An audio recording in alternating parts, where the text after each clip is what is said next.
ஆண்டவரும் இரட்சகருமாய் இருக்கிற இயேசு கிறிஸ்துவின் நாமத்தினாலே உங்களை வாழ்த்துகிறேன்.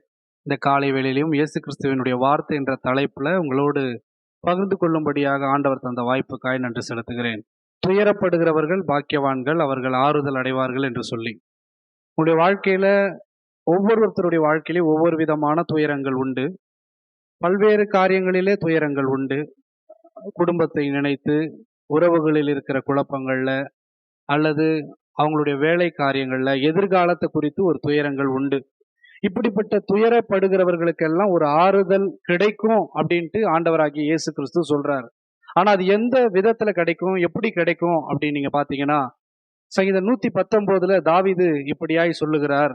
என் சிறு வயது முதல், நல்லா கவனிங்க, சிறு வயது முதல், சின்ன வயதுல இருந்து எனக்கு இந்த உபத்திரவம், துன்பம் எல்லாமே நான் கஷ்டப்பட்டிருக்கிறேன். இப்படிப்பட்ட துயரம் எனக்கு இருந்திருக்கிறது. ஆனா இந்த துயரத்துலலாம் என்ன ஆறுதல் படுத்துகிறது உம்முடைய வார்த்தை தான் ஆண்டவரே என்று சொல்றார்.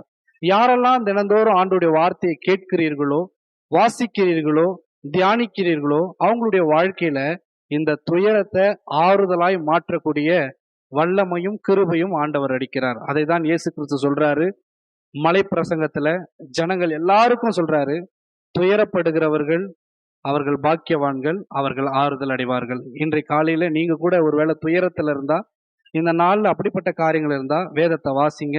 நிச்சயமா தேவன் உங்களை ஆறுதல் அடைய செய்வார். கண்களை மூடி ஜெபிக்கலாம்.